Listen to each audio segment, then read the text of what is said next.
Je lis du livre de Genèse chapitre 16, les versets 10 à 12, ce qui suit.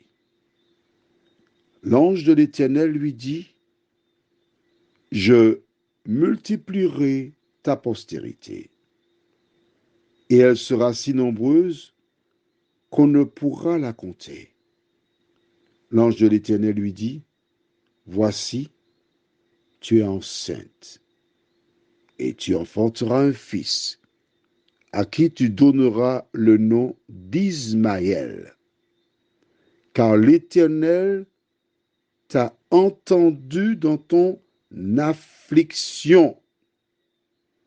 Il sera comme un âne sauvage, sa main sera contre tous, et la main de tous sera contre lui, et il habitera en face de tous ses frères. » Prions.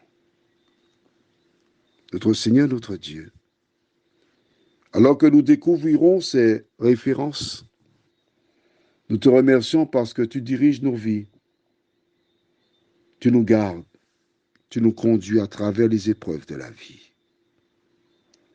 Voici cette femme qui est partie, mais tes yeux sont sur la surface du globe pour faire du bien à tous. Merci de nous éclairer, de nous garder au nom de Jésus pour ta gloire éternelle. Amen.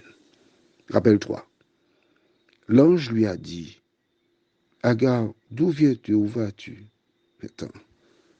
En clair, tu n'as pas réfléchi, mais qu'est-ce que tu fais là? Tu pars pour aller où? Tu es une femme. Tu imagines si une bande de trafiquants te rencontre là, que te feront-ils?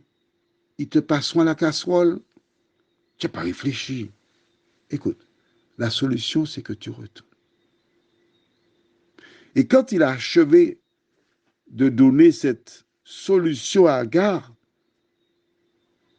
il regarde bien la technique de communication, il lui dit, « Voici, tu es enceinte, mais tu enfanteras un fils. Il sera grand. On va le combattre, mais on ne réussira pas.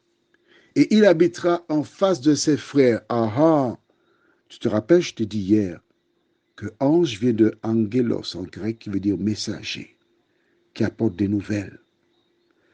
Il est en train de dire à Agar qu'elle accouchera.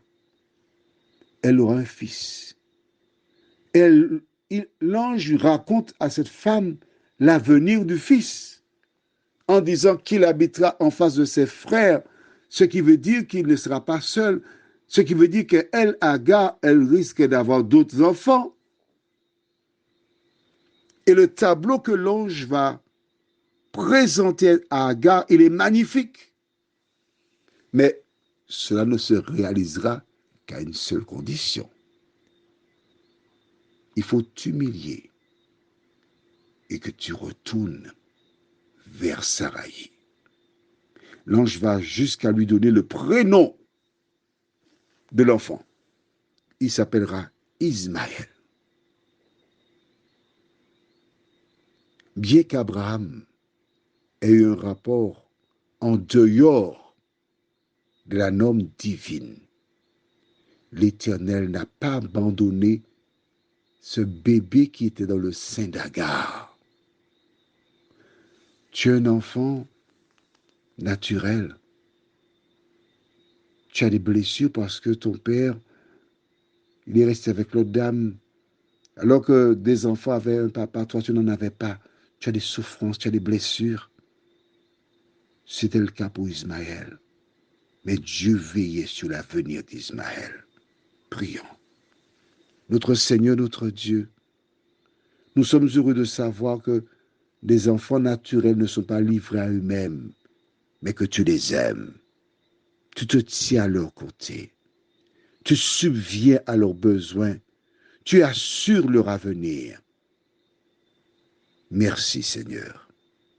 Aide-nous à travers ce récit de la Bible à comprendre ton caractère, à nous rappeler que toutes les fois aussi que nous maltraitons une personne, C'est Jésus que nous maltraitons.